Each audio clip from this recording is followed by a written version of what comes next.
નમસ્કાર, જય હિન્દ, જય ભારત. ગુજરાત 20 ન્યૂઝમાં આપ સૌનું સ્વાગત છે.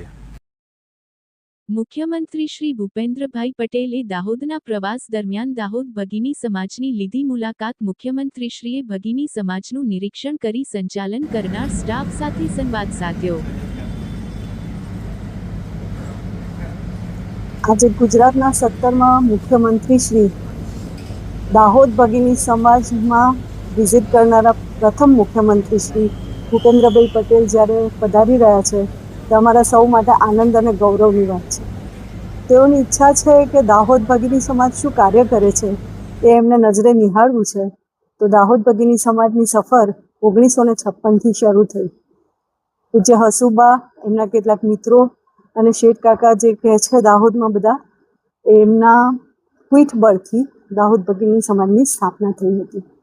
મૂળ ઉદ્દેશ્ય એવો હતો કે બહેનો ઘરની બહાર નીકળે અને તે લોકો સમાજમાં પોતાનું યોગદાન આપે. તો એ રીતે બહેનો અહીંયા આવતી અને સામાજિક કાર્યોમાં પોતાનું યોગદાન આપતી. એ સમયે જે બધા નેત્રયજ્ઞ થતા, પછી ફેમિલી પ્લાનિંગના કાઉન્સિલિંગ થતા, એ બધા કાર્યો એ લોકો કરતા. પછી એમના કૌશલ્યવર્ધન માટે અહીંયા સીવણના ક્લાસીસ ચાલુ કરવામાં આવ્યા. બહેનો અહીંયા સીવણ શીખીને, હું કંઈ કહેતા મને આનંદ પણ થાય છે કે આજ સુધી 10,500 ઉપરાંત બહેનો પેરીફરીના 25-30 કિલોમીટરથી આવીને અહીંયા સીવણ શીખીને પગભર થયા છે. એ અમારા માટે ખરેખર આનંદની વાત છે.